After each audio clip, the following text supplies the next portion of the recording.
All right, well, thanks for having me. I appreciate the opportunity. I also appreciate everyone taking time out. I know schedules and lifestyle is difficult right now and transition. So I appreciate even taking an hour, but what might end up being an hour and 10 minutes if I talk too much, sharing some of the work and thoughts. I did want to point out at the beginning of the presentation that the last portion of the presentation will have my fine arts work. A lot of that work contains more graphic and adult related materials. So if people are sharing with family, they might want to opt out at that section, or if they're not comfortable themselves, just be aware that that'd be coming at the very end. So with that, I'll just kind of move forward and start.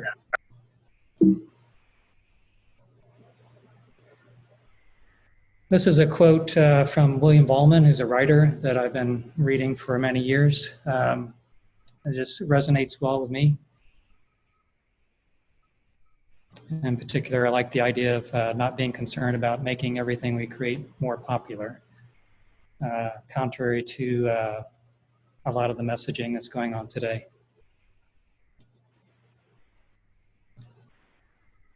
So I'm going to start with pop culture influences on my life.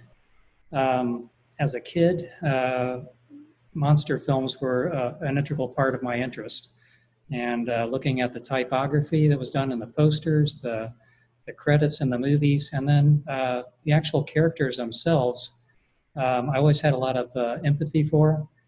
I always thought that they were figures that were kind of pit against society, and society misunderstood them somehow. So I always had like a soft spot for that, with the Wolfman and Frankenstein. So I think there was like a beginning of my interest in like melancholy and this kind of existential idea about who you are and what your behavior is and how it defines you. A lot of like unknown talents that did great typography. These are all albums that were in my household. So this is music that my mom was bringing in, my stepfather was bringing in into the household. So I think although they're very iconic and popular in a sense, I think they kind of started crafting my interest in visuals and design and communication. In particular, the Beatles with Sgt. Pepper, Peter Blake piece was one that I think was obviously utilizing pop culture within the subject matter, taking famous celebrities and icons from history and, creating these large cardboard cutouts and then juxtaposing them together. So I think that was like an early example of packaging and putting pop art and fine art into a commercial venue and being wildly successful for it. I think I read it recently though that Peter Blake was paid £200 for the design work for that album. Likewise with the Santana, this was a painter named Matty Clarween, and I think as a kid I just like it was magical and surreal and super involved. I just thought it was an album that was very beautiful and mysterious, so I was drawn into that. I read about him, and later on in his career, he did work for Miles Davis and Bitches Brew and that album cover as well. I'm just going to bounce around here. The Switched On Bach by Wendy Carlos. She's one of the early, electronic music musicians that was working with a Moog synthesizer. And that one as well, I remember hearing that and thinking that was super inventive and interesting and different. And I think it guided me into my interest in electronic music as I grew older. So I think later on, listening to music from popular bands that were doing electronic, including like Kraftwerk even, and Massive Attack later on, were all kind of based on my interest and exposure from that. I put the Billie Holiday in there because I just thought her voice was just cut through with so much emotion. And I think even as a kid, listening to that music, it was just super powerful and emotive. And that really was a touching influence. Let's see if I can get going here. Oop. Am I frozen? Click. Uh-oh.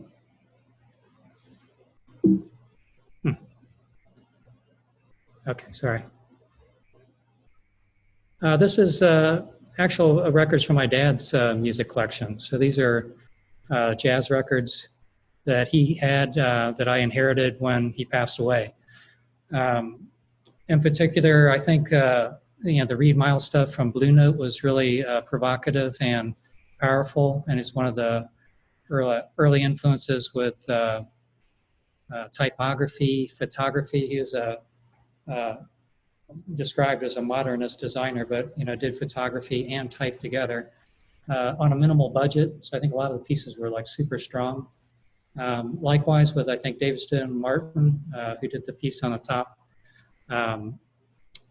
that has the linear quality. All of his pen and ink work was usually super emotional and sensitive and always working on flat grounds. I liked a lot of the percussionist albums that worked with minimalistic shapes and abstractions. And I threw the Nancy Wilson in here too with Cannonball Adderley. I was listening to her stuff early on too. My dad exposed me to her music, but she's also a Columbus native. This is just actually a collage of a bunch of ticket stubs. A lot of them were being eaten by mice in my attic, but I pulled them out, and I have hundreds of them. But this is part of like my experience also in pop culture, digesting live music, looking at costuming, theater lighting, stage presence, and really, being in the mix in the audience with different cultures. So I feel like that's an educational component for me, guiding through the arts. I was lucky enough to see Miles Davis, Prince, The Who, and hundreds of others. So I think that it was highly influential on me and my interest in performing arts. In addition to music, I was going to dance performances and theater as well.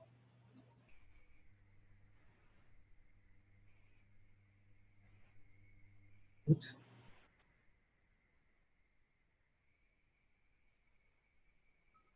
All right, so again, snapshot of fine art influence.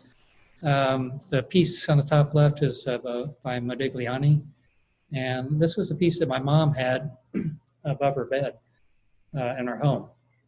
So I think the artwork that was in my life and in my household was also like instrumental in my interest and exposure to the arts. So Modigliani I used to see on a regular basis. Egon Schiele was an artist that was part of the Austrian Viennese movement. And in college, I had people making references to some of my drawing and line quality to his work. So I learned more about his work and navigated into his life to see a lot of like super sensitive and provocative figure drawings that were really powerful. I also included Franz Klein up in the upper right-hand corner. I think Franz Klein is one of the artists that as you look in print, it doesn't hit you in the same manner as in person. I saw the Franz Klein originals in the Tate Museum in London many years ago, and I was actually blown away. I walked in the room, and there were these massive pieces, and they had so much power and emotion to the movement and the shape and texture to them. So that changed the way that I looked at his work, but also just like line quality and the power of that positive negative feel. I included Robert Rauschenberg, who was a fantastic contemporary artist with silk screening, painting, sculpture. Always loved his stuff and was envious and jealous of how wonderful it was. Included Kurt Schwitters for kind of this organic sculptural collage component that were very beautiful and captivating. I worked as a waiter in the Hamptons years ago in New York, and in East Hampton, Willem de Kooning had a summer home there, and I was lucky enough to see some of his last shows before he passed away. And I always thought they were powerful and emotional and otherworldly to me too. I was very captivated by the beauty of those. Lucian Freud I threw in because I still find myself going back to look at his paintings. I think the relationship with the subject, some of the psychological tension with expression, body language, and color are still super captivating to me.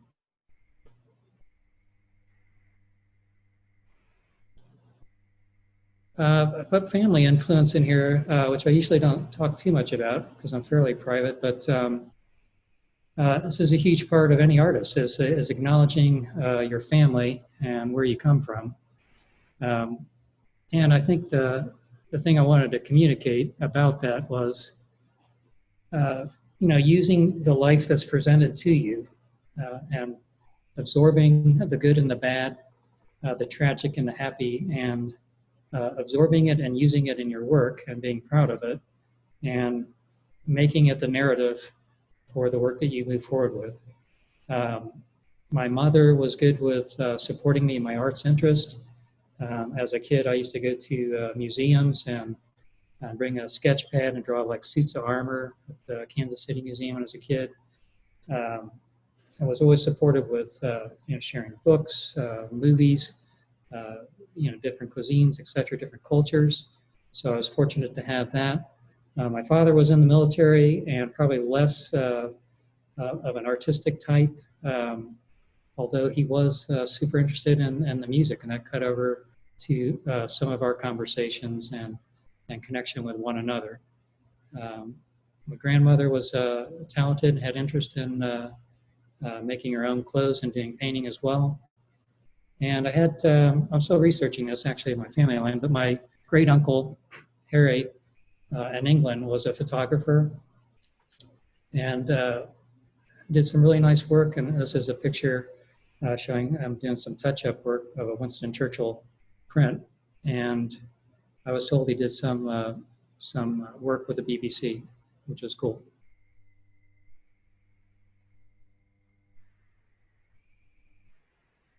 So I threw these down as graphic design motivators, changing the terminology a little bit. This is kind of floating into late 70s, through the 80s. And I think at this time, there's an explosion of new talent that was crossing over to a lot of young people in the magazine and LP design in particular. So I called out 4 people that I think are fairly well known and recognized, and a lot of people probably know them: Fabian Baron, Neville Brody, Peter Saville, and Von Oliver, who just passed away last year.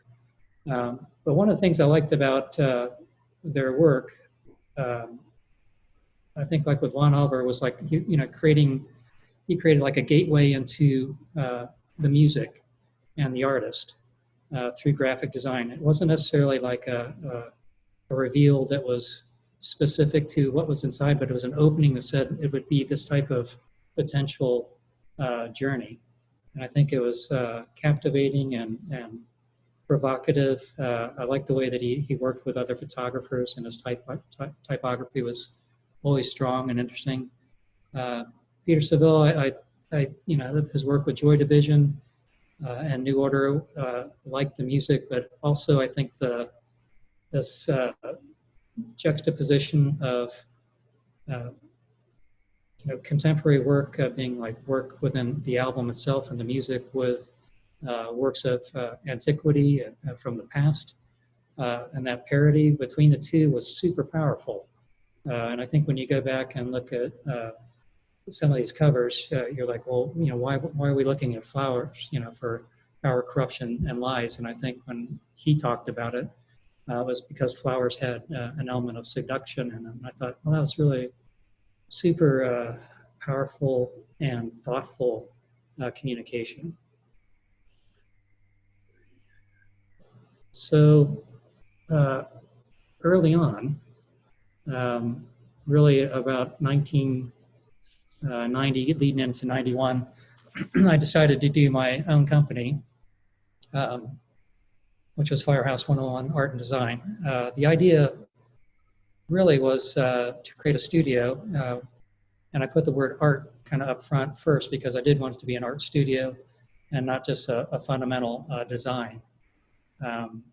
So the Firehouse was a metaphor for house of emotion, because I was very interested in looking inward into my life experiences and figuring out a way that I could apply that to my work.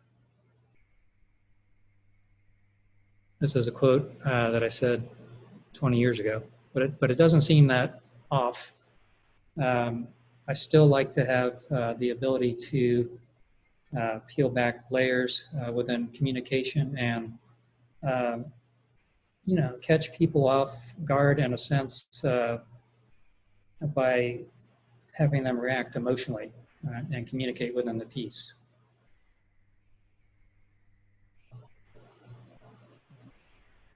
This is the two first promotional pieces that I did for Firehouse. And you can see that they weren't really like specifically directed towards making money or having a career, right? I took these and basically. Really? Yeah. Is that okay? Yeah, I think I talked to the roommates basically like the first one night. You gonna take that bag of dog food with you, or Hey, I got somebody talking here. I'll take some food with me. Okay. All right, so the first promotional poster was really integrating a lot of elements of my life. Some small ones like this. There's a tooth in here that I found in Roxeter, England, on some Roman ruins, and I always thought that was like a special find, and I wanted to incorporate that and my memory to that experience. But in the bigger picture, I was working with photographer Will Shively, and he had invited me to have a space in a studio, and these are really the first two pieces that we kind of co-collaborated on.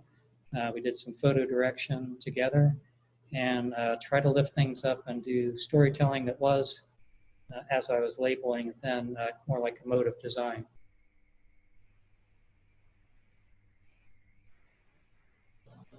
So started doing, taste of book covers out of New York City early on.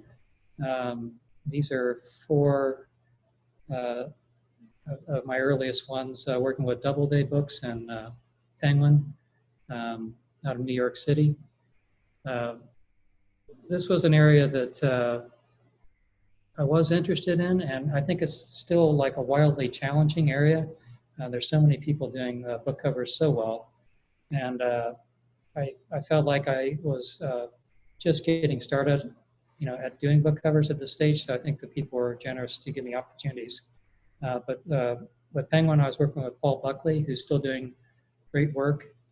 And I was going to tell one quick story about one of my first interviews with Doubleday, because I went in there to see Peter Cruzan, who was the creative director there, and he was the personal art director for Jackie Onassis. But I got in there and I waited like 30 minutes in the lobby, and I finally went in and I brought my portfolio in and showed it to him, and he just flew through it. Like it was just like 1, 2, 3, going through the pages, and didn't say a word. And then at the end of the interview, he said, thank you for coming in. And I felt, so disappointed. And I thought, well, these New Yorkers, man, they're killing me. They're coming in from the the Midwest, and they're just going to like shut me down. Anyway, I left and I went down the elevator, and I was thinking all the way down the trip down, like, this is terrible. And I was thinking of all these terrible things to say about him. When I got back to Columbus, he called me the following Monday and gave me a project. So that was like an eye-opener on that different people review your work, absorb content differently. They can look at it quickly when they're experienced and professional and say, oh, this looks solid, maybe I can use this in their head, and they might call you. So it's hard to make assumptions with interviews and other creative directors' responses.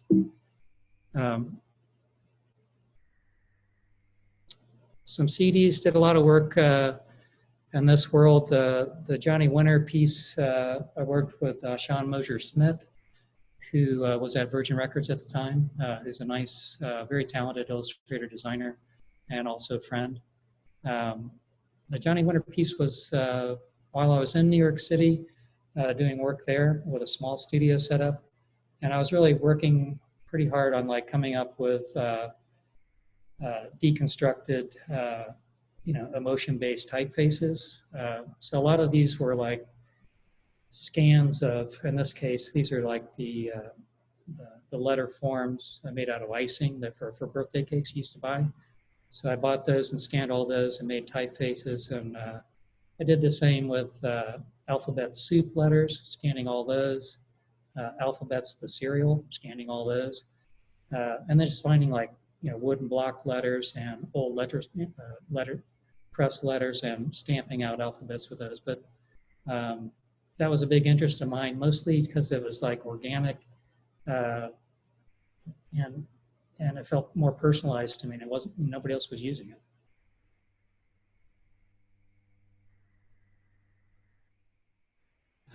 This is early on, working with David Brown, who was at Structure Limited Brands. And this is kind of one of my first ones that really like, I changed the name of this because it's really, I turned it into a living brand book. But David had come to me and wanted to create a one-of-a-kind book that they would use on location at Structure for employees and staff to come in and become aware and acquainted with the brand through the experience of this book.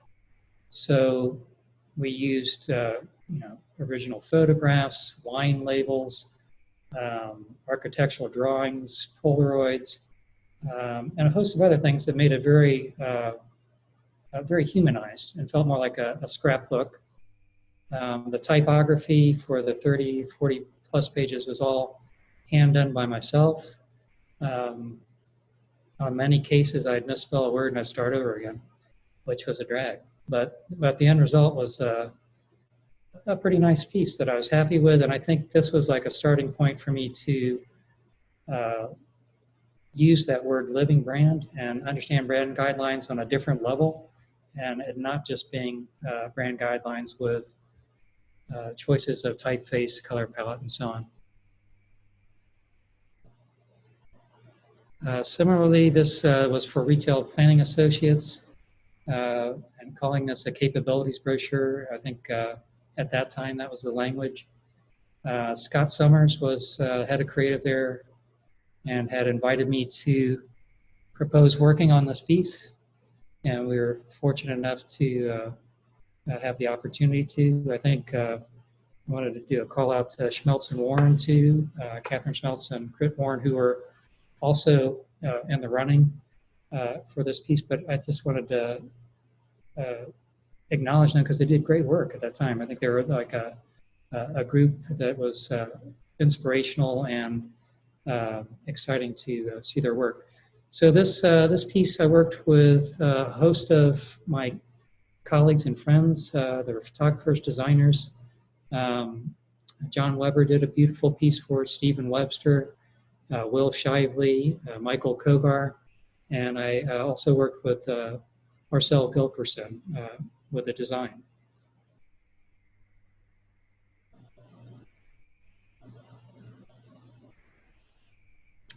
Logo identity was like another thing kind of rolled into the New York experience. I was getting a lot of opportunity with on-air graphics and meeting people in that world. New York, that were either friends with people in the music industry and or publishing. So this is just a couple that are from New York. Intro Television was working with Lee Hunt Associates, who are like well-known on-air graphic designers. I worked with Sherry Dorr on that. She's very talented. Did some work with Bill Maher for one of his HBO specials, who I was protected from, really. I mean, everybody said he was really super difficult to work with and miserable. and I didn't get to feel any of that. I just did the work and went right through. So that was kind of nice. Locomotion was a Latin American cartoon channel. I got to do the identity for that. Structure again, and a couple proposed logos for Nickelodeon and CTV out of Canada. So this is a video I'm going to have you look at to show some highlights of Firehouse.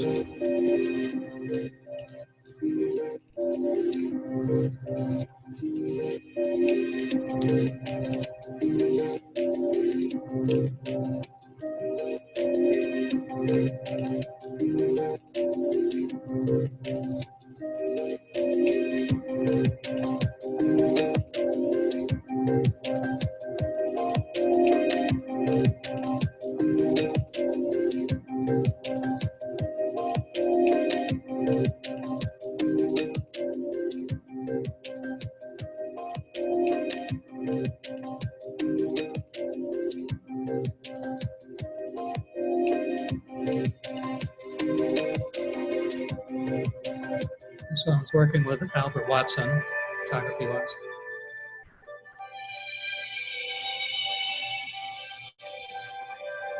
And Eric Unglis, creative direction.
This is with Luis Frick.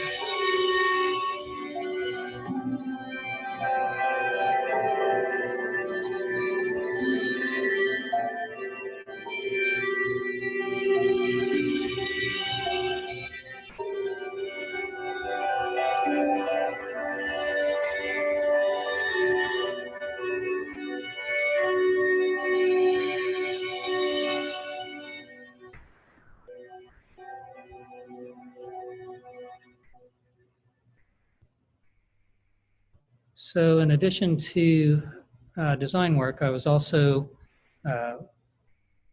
doing paintings and integrating those into some of the visual language of Firehouse. So actually the other day I brought up like all these sketchbooks that I've had, probably 10 or 15 of them.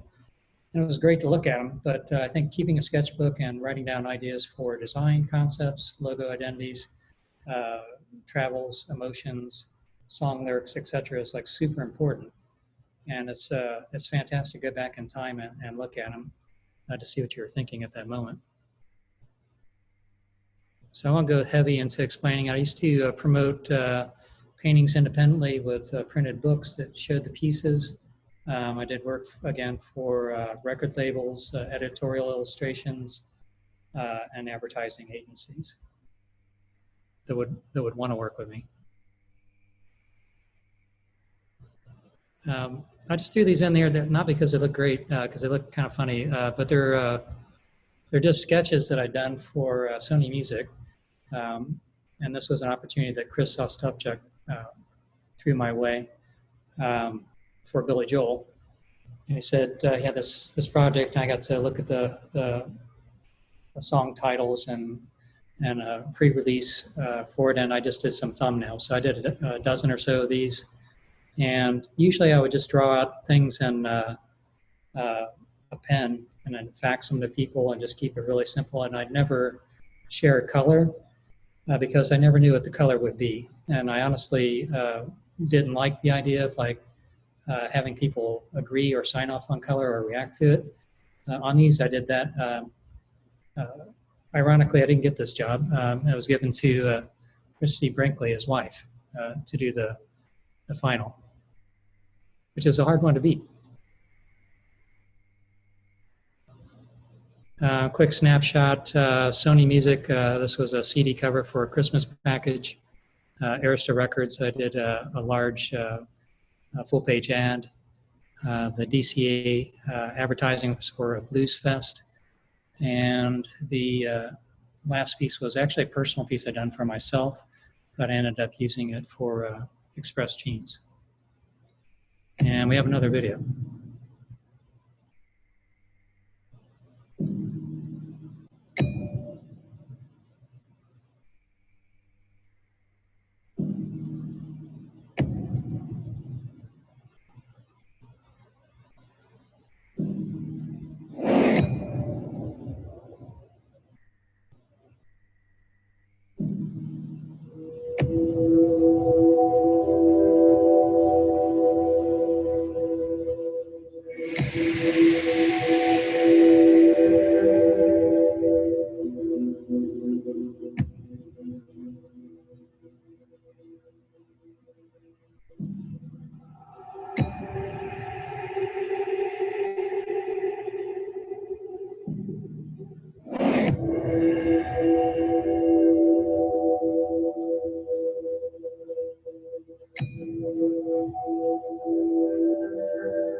On that uplifting note, let's see, we'll shift over to, I was going to share one piece I did with GSW Worldwide as their design director years ago. This was working with Joyce Tennyson and the team there to come up with the I Fight campaign, and I was kind of instrumental behind coming up with a look and feel. But this is an example like working with Joyce and pulling in some of these references and cultural connectors. And on set, we talked about German Expressionism, psychological tension, placement of hands. And I think everyone did a fantastic job. It was very emotional and powerful. Working with Zyprexa as the subject matter.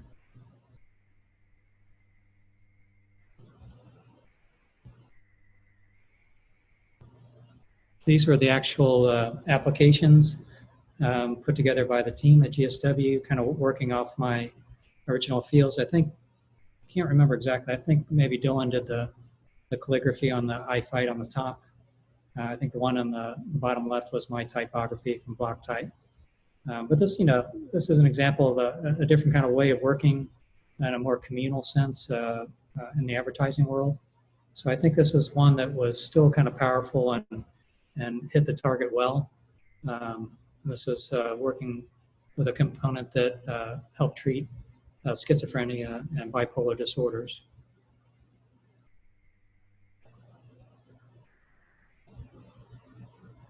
All right, I'm going to shift over to Naissance. This is the company that Emily Hughes Smith started with myself. But really, she's the driving force behind it. I'm kind of like a guest creative director talent. but really her strategic thinking and presentation and communication for the company is the power behind it. Now, this is a quote from Martin Kastner, and I liked it just because it talked about status quo is in flux and it's not static. And I think that's a nice statement to remember, that this is constant movement, and that the status quo is in movement, and it is a static situation. So a couple of years ago, I guess it's coming up on, we did a project with Hennessy XO Cognac, and they had contacted Martin Kastner, the designer, to work on what we were calling kind of an XO tray. And this was a new way of looking at their product line, the cognac, and then pairing it with different like serving opportunities. So he was challenged with ways of looking at cognac, maintaining the integrity of the company and the heritage of the beverage itself, but also look at ways that could connect with new audiences and have them experiment and work with the cocktail in a more intimate manner. So we worked on a series of campaign videos for social media, and we also did an interview with the Hennessy team and Martin. This is one of the 30-second spots.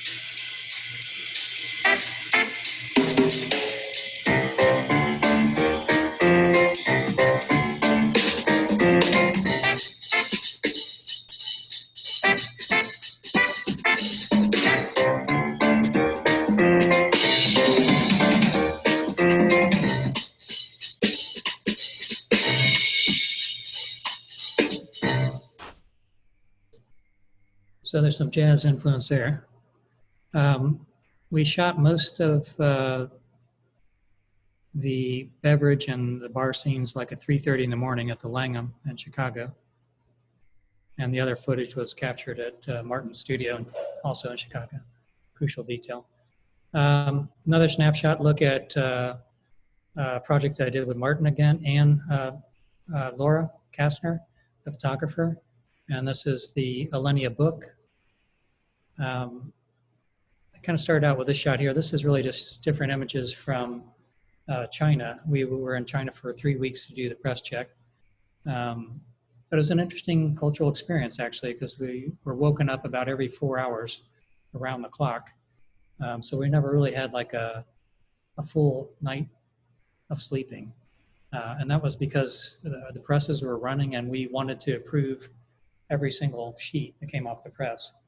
The first week of being there, working with the pressmen and the difference in styles and approaches to printing and quality control, they were asking both of us to compromise. So it was like the first thing I heard, the first night I was there, it's like, well, what do you think of this? And I'm like, well, this needs to be a little darker. Grays aren't matching. Got to lift this color up. And they'd say, well, you compromise. And I'd say, well, I've traveled around halfway around the world to be here to look at quality. So we're going to make an effort to not compromise yet and lift up to get the quality that the project deserves.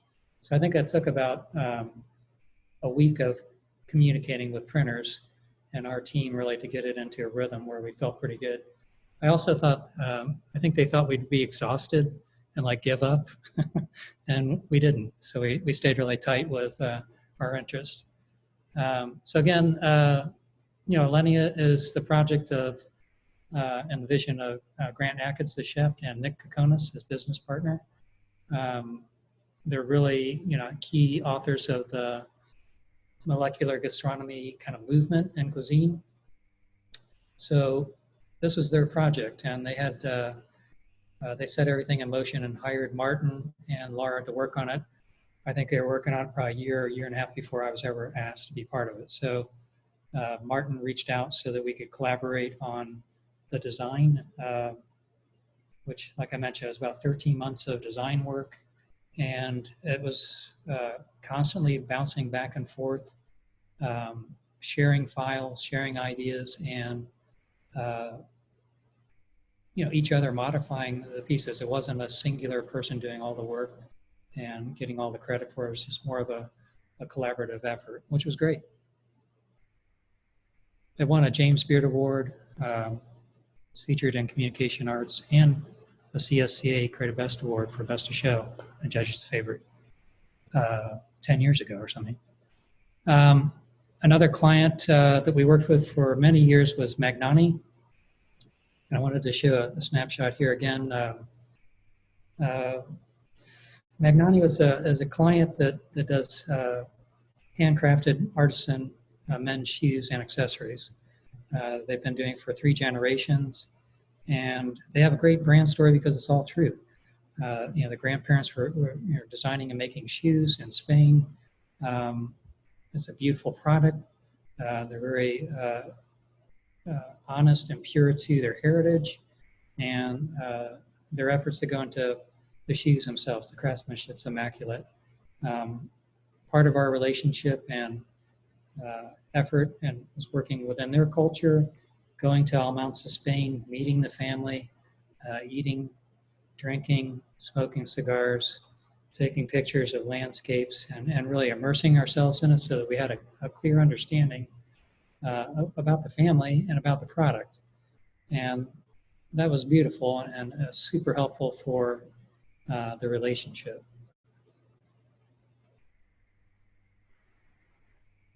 This is just a couple snapshots of some of the shoe ads we did for various magazines. One was GQ in London, and we did Men's X and Japanese ad placements. A couple of website concepting pages. And this one working with some imagery from John Weber. And currently, they're doing beautiful work and have changed their direction to be more of a leading kind of fashion brand and utilizing models. And Corbin Thomas is their creative director, and I think he's done a really wonderful job.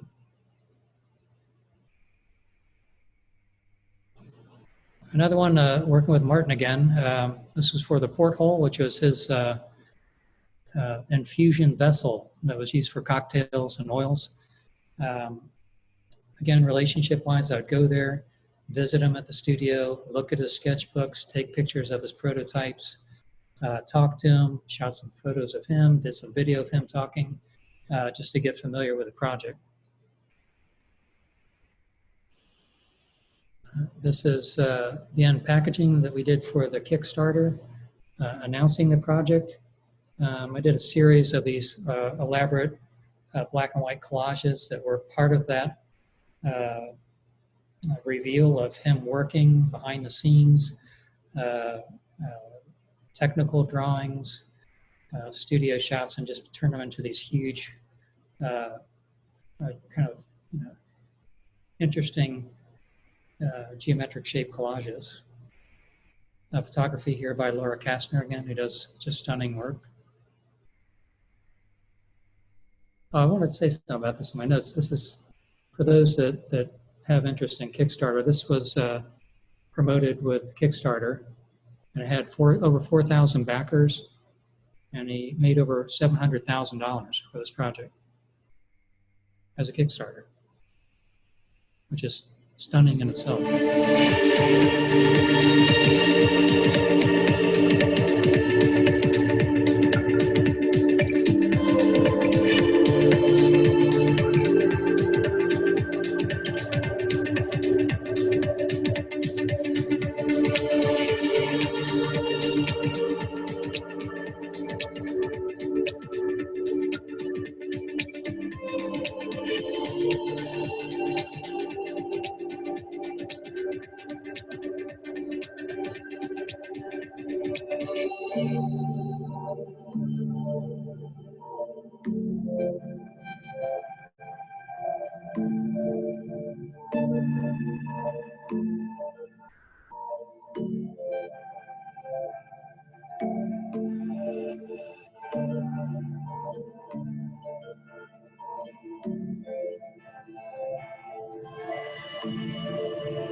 Okay, there's another chapter. So I'm currently working at DeBartolo Performing Arts Center, which is at the University of Notre Dame. I've been there for coming up on 11 years as their creative director. I think initially I was like curious, of course, always interested in the performing arts, but I wasn't familiar with DeBartolo and or the arts at the University of Notre Dame. So I think initially I was hesitant, and also being a Catholic university, I thought that they might not have a culture that would be open to the type of creativity that I was interested in making. But I was like pleasantly surprised, actually. It's a quote from the president, which I actually really like a lot in regards to encounters with truth and beauty as communicated through the arts.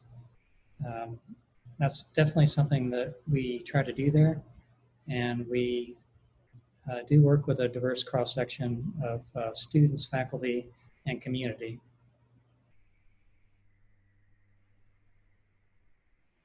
So I chose a couple of projects that I kind of felt close to. This one was for Exposition magazine. When I first came there, they had two different magazines. They were both 4-color, more like high gloss, 8.5 by 11 saddle stitch kind of pieces. And one was for a presenting series, which is the series of international artists that come to present at the center. And then the other magazine was for cinema and the cinema events. So I decided to ditch the idea of having two magazines, and I collectively put them into one and did an oversized, kind of more like newspaper feel to the piece that would be folded in half. And I did this because, one, I wanted the arts to be large and significant in its presence and its physical sense. And I also wanted to save money. And if you work on creativity and you show clever ideas, the likelihood of them going through when you're saving additional money is much stronger, which was the case with these pieces. These are designed with Tadashi Amora, who also did the illustration on the centerpiece. He's a super gifted, talented designer and friend.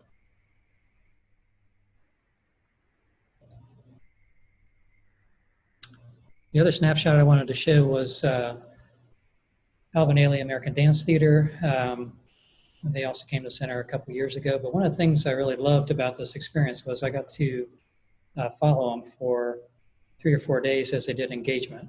And part of the Ailey experience was reaching out to grade school, middle school, high school, and college level students, going to their facilities and teaching about the history of dance in Alvin Ailey, and then doing dance exercises and even recreations of one of their most famous pieces, Revelations. So it was a great example of this kind of unifying idea of the arts being more than just a presenting house where you sell tickets, and then really adding a component of engagement that would reach out to people, even people who aren't able to purchase tickets, and let them experience the arts. And even it sounds corny, but as I did photography and video for these events, you could see the expression in people's eyes. And I think in this case, we're seeing Black dancers, choreographers, in history, and in front of them doing beautiful works of art were inspiring and uplifting to a lot of the kids in the audience. And that was a special thing to be part of.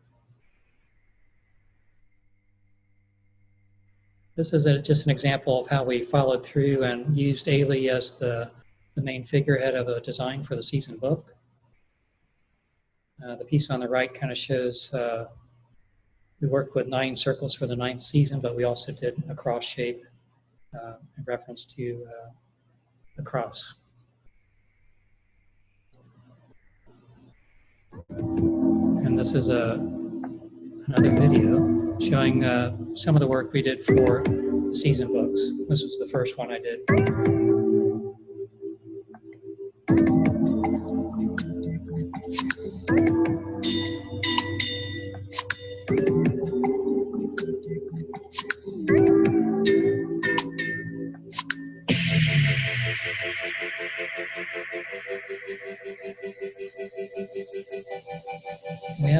really small team with a really limited budget. We have good leadership from Lee Hayden, who directs the marketing design office. We have Tadashi Omura as a designer, myself as a creative director, and Stacy Stikovich as the program manager working with interactive and website. So super small group, surprisingly tight budgets, but we work well together and we try to always push and uplift.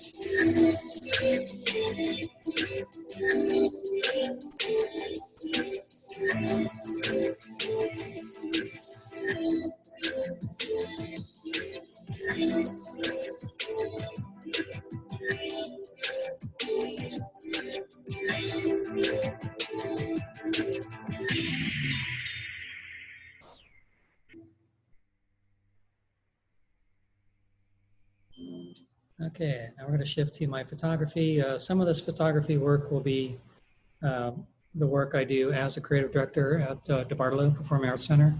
That's one of my responsibilities in addition to doing video direction, design direction, and work with a brand. So it's a pretty large palette of areas that we have to take on. Photography, honestly, there's probably 20 to 30 events per year that I shoot. For the performances themselves, I document those, but we're shooting rehearsals and night of the performance as well. And sometimes we have a little bit of a sense of what's going on, but most of the time, if we don't have the rehearsal with lighting, we're reacting that night. So, I used to get some criticism from other photographers saying, "Oh, yeah, you're just documenting." It's like, well, basically, you're running around a facility all night, going in backstage, the catwalk, and out into the audience areas. Sometimes getting shots in open doors, adjusting your light and your compositions super rapidly. And when we first started, Tadashi and I both shot, and we would come back after shooting 300 to 500 images in one show, edit them while the second half of the show was still ending, correct them, convert them, print them out, and then try to do frame prints for the artists before they went out the door. So super fast, very physical, emotional, and very immersive as far as getting involved with the process.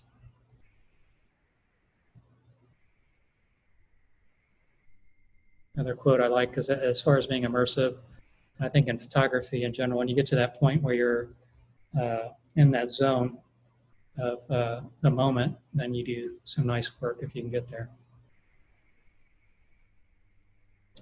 I have two snapshots for photography. This is a couple years ago in Africa. I was invited by Proud African Safaris to be part of the safari adventure, but in addition to that, we had the opportunity to experience seeing the Hadzabe tribe. And the Hadzabe tribe, there's only 1,200 members in the tribe currently, and out of that 1,200, there's about 400 that rely on foraging and relying on nature for their food. We had an opportunity with a translator to track a tribe and find out where they were living. We went out like at 4 a.m, and it was communicated ahead of time that we would just experience the atmosphere and take photos from a distance. So I was very sensitive about not being disruptive and abusive to the atmosphere and the culture. And quite often I stayed back and wasn't really in the face of the people.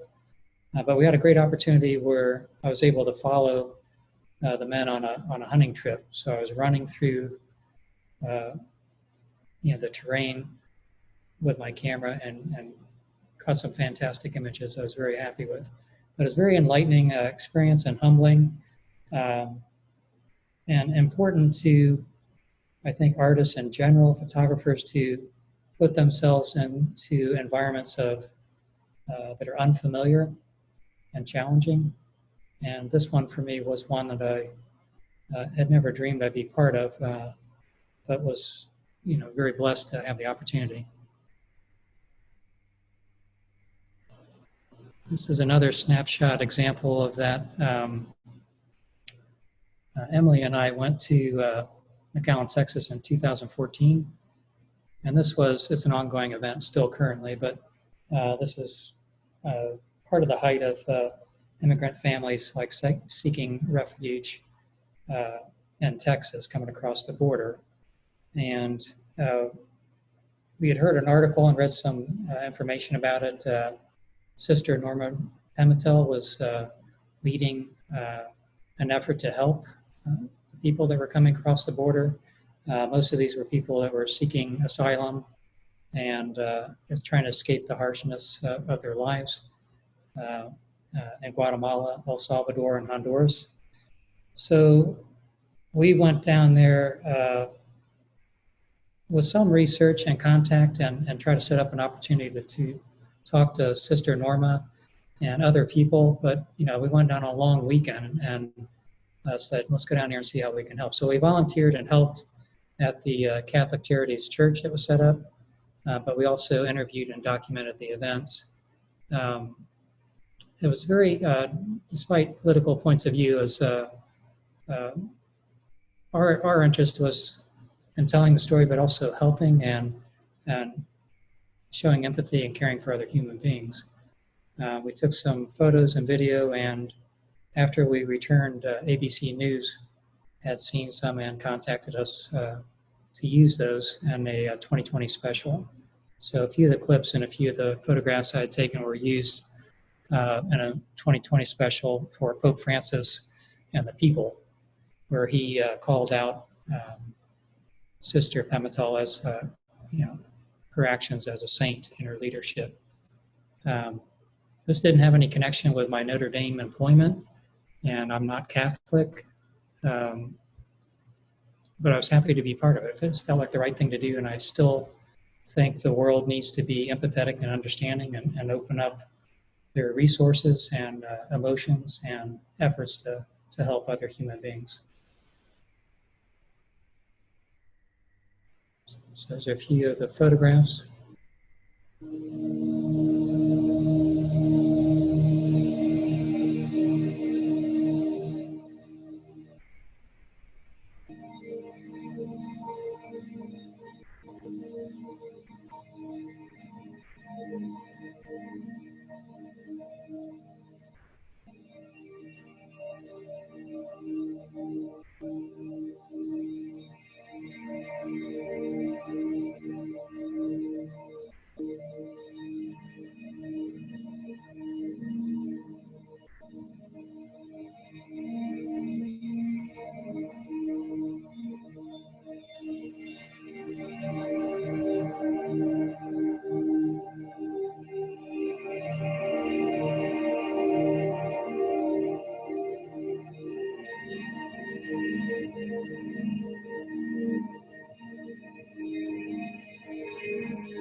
Okay, so this is the last section, I promise. This is my fine arts work and also work that I was involved with the Kinsey Institute at Indiana University, and they're an institute that studies human sexuality and behaviors, the scientific side and emotional side. And I had the opportunity to donate some of my work to their archive and their permanent collection in around 2010, 2011. And that was by invitation of Lisa Weber, who was the granddaughter of Kinsey. So from that point, I built a relationship with them and had the opportunity to partner with images from their archive. And they have an amazing archive of photographs, letters, film, books, etc., that all wrap around the human sexual experience. And it's quite stunning. So I went in 2011, sat down and looked through boxes and boxes, and they have a sheet where you could check out like areas of interest, and some of them are really crazy and I didn't check, and others I did. And I came back in 2013 and again picked out images that I thought I could work with in my personal collages. So I think this is from Alexander McQueen, but I kind of felt similar in some ways with the work I was doing. I mean, for me, I don't necessarily know that it's romantic, but I think the work and the idea of taking intimate photos from people, couples, etc., and recreating narratives and stories with other collage elements from my life. So a lot of the visuals and all these pieces are from my own personal travels. So papers from whether it's a billboard in China, a leaf on the ground when I'm taking my dog for a walk. There's always elements in your life that have beauty, and I think those elements are up for you to decide what they mean and what beauty they may convey. But the archive I have, I try to look at those experiences and memories of those objects, and then I introduce them to one another in a piece that makes visual sense to me or tells a story that I find comfort in the collage. So in a sense, it's more what I used to call more like psychological collage versus a decorative collage process where you just take magazines or ephemera and just kind of like start randomly placing them together.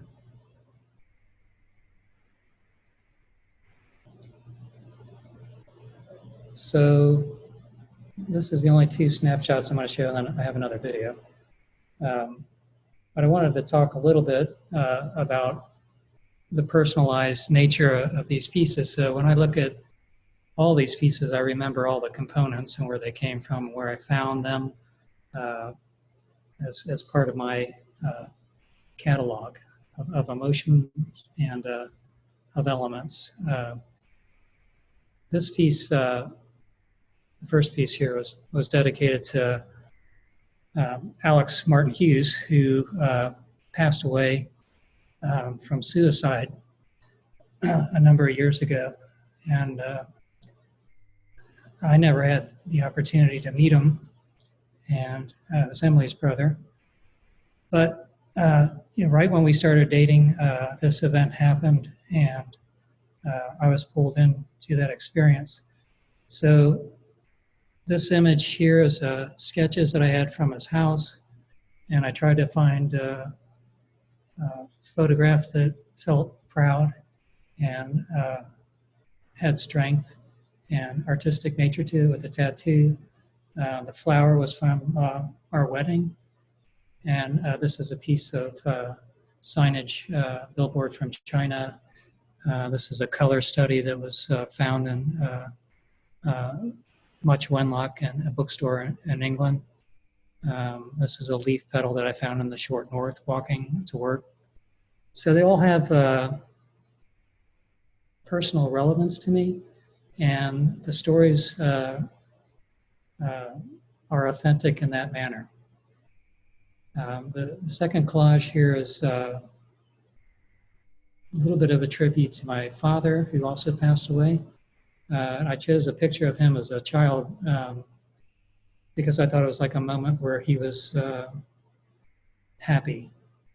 And I think later in life he was had difficulties with alcoholism, and we had a difficult relationship as we, as I got older.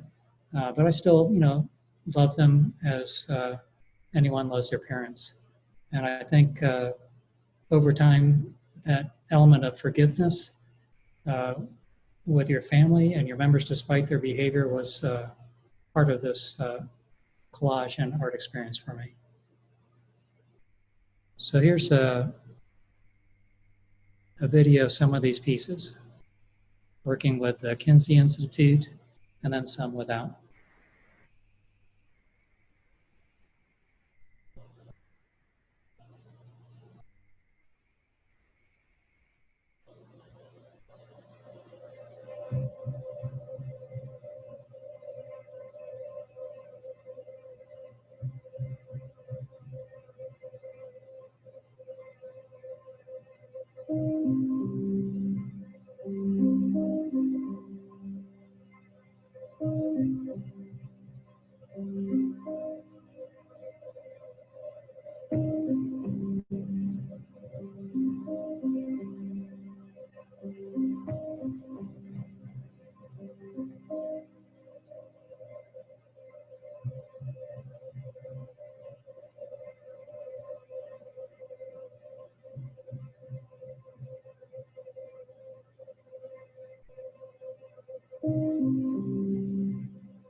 Okay, so I probably overextended my time slot by a number of minutes, but I really appreciate everybody making the effort and taking time out, like I said, in their lives to look at the work.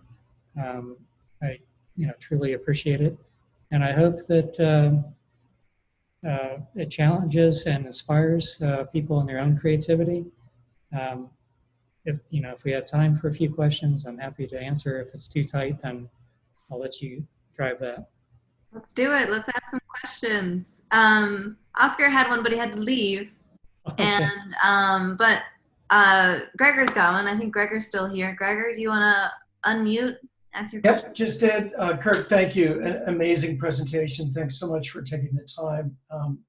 I was aware of your work on the book, but not the sweep of your career is incredible. At Notre Dame, I'm just curious, are you teaching also in addition to art directing? Do you have a chance to mentor students there, or are those two separate worlds for you? They're separate. At Notre Dame, I don't do any teaching, but we did have opportunities where students would come in and try to learn about marketing, branding, and graphic design. So I used to do some kind of one-on-one critiques for students that would come in, which I enjoyed doing. I mean, many years ago, I used to do some teaching at CCAD when Jeff Link was there. For third-year design students. So that's, it's an area I'm interested in and enjoy doing, especially if I can, inspire younger people, the next generation. Thanks. That's great. We have a couple of questions from Patrick Smith joining us from the Windy City. Patrick, how are you? And I see Tara also, Ronco. Of Colorado. So question one from Patrick. Generally speaking, with Firehouse 101 and Naissance, are clients seeking you out because of your style, approach, reputation, etc.? Or do you have to continually push and educate clients to take risks to deliver something distinct? Has it changed over time? What general percentage would you put on each? Sorry.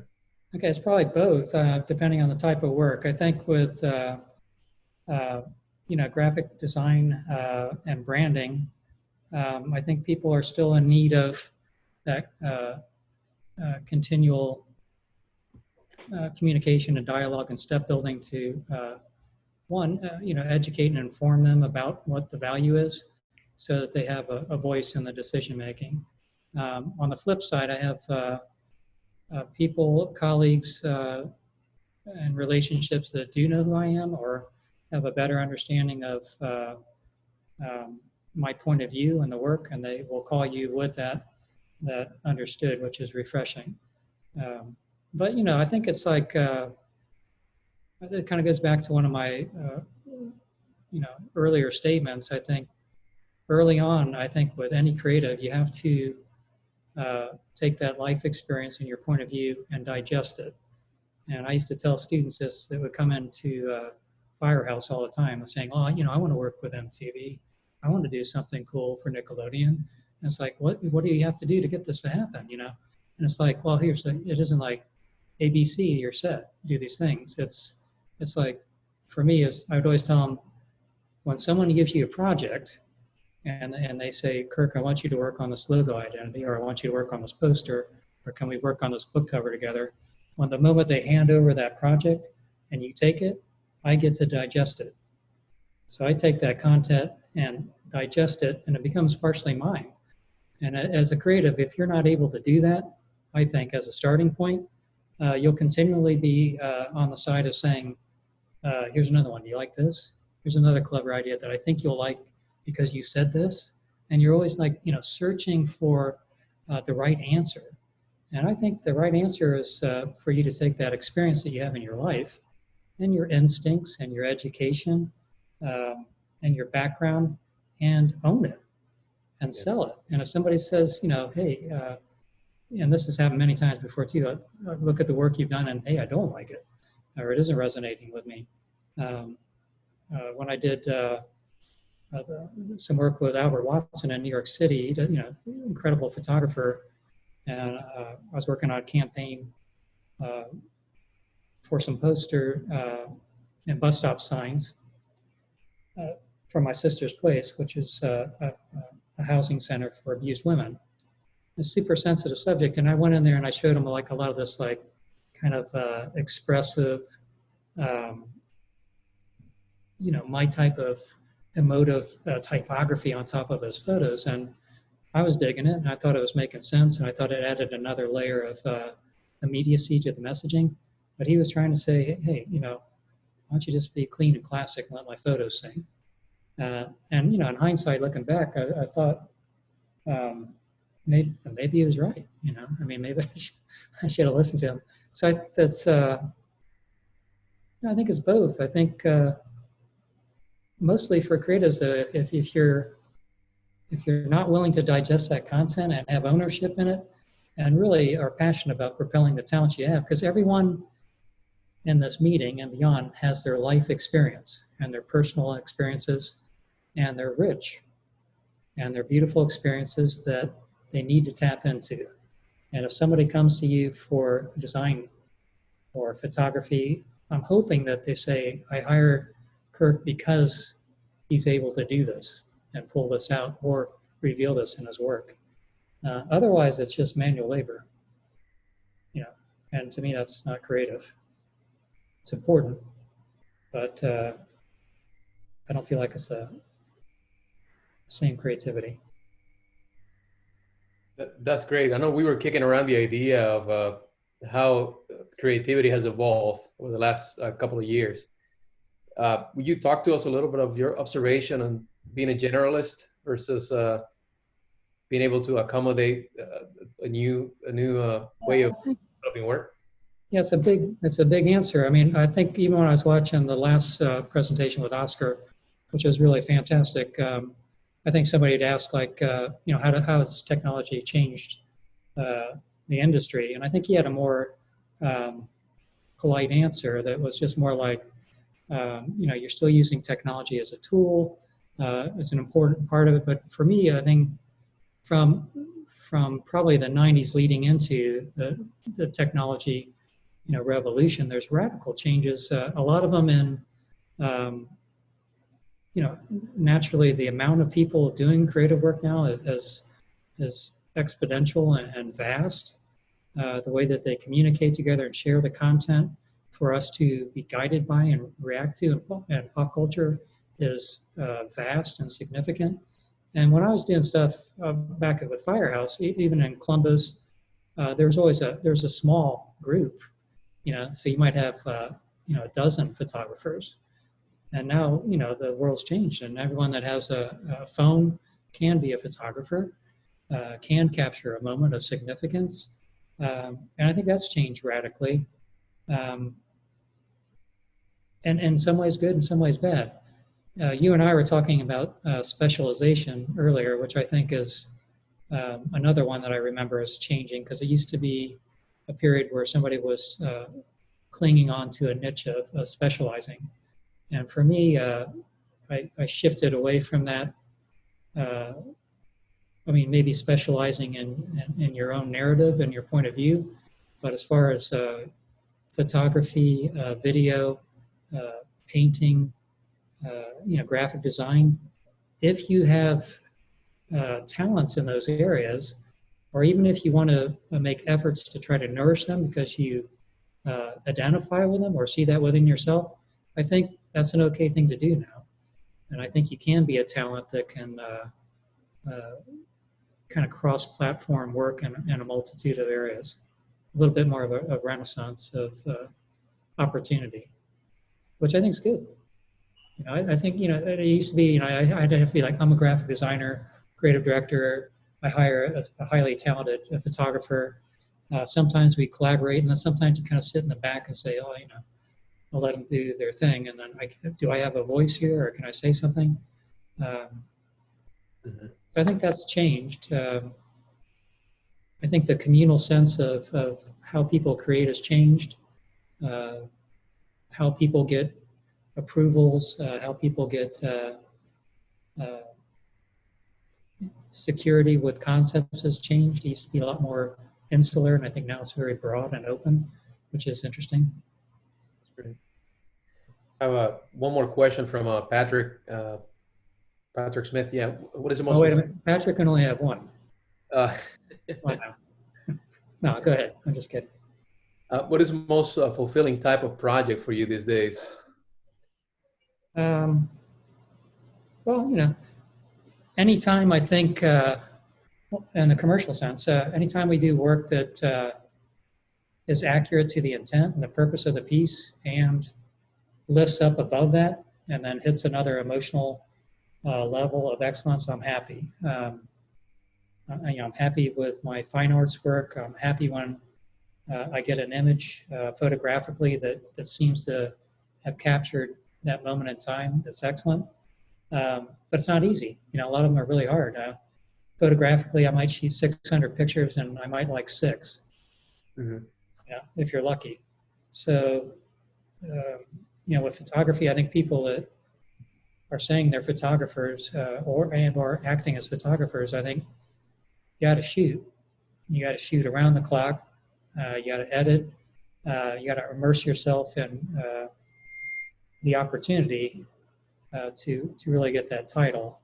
And the people I think that are doing the best work are just nonstop, pushing those boundaries and opportunities. But yeah, anytime I get something that captures the moment accurately and communicates well and then is beautiful, then I feel a little bit happy.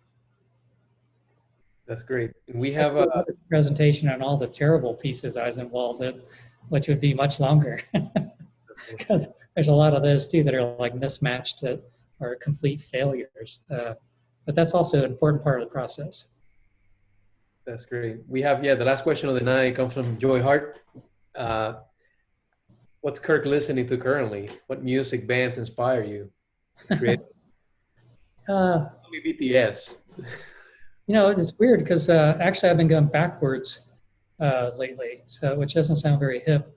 But I've been going back and listening to like these jazz records and then all the music that was happening in 80s and 90s, 2000s, just because I've had a moment to reflect during this COVID time period. And I haven't really been like trying to scrape into what's happening right now, but trying to go back and reinvestigate music and film and authors that have been kind of part of this life journey. Great. That's an ambiguous answer, but we'll talk more when we're in person. All right, sounds good. Well, Kirk, I think on behalf of CSCA, we thank you very, very much for putting this amazing presentation together and sharing your journey. So designer, director, photographer, really inspiring work. Thank you. Thank you. And again, thank you all for taking time out. It means a lot to me, and I know with the complicated lives that we're all living right now, we could be doing other things, right? That also have value in your lives. So I do totally appreciate it.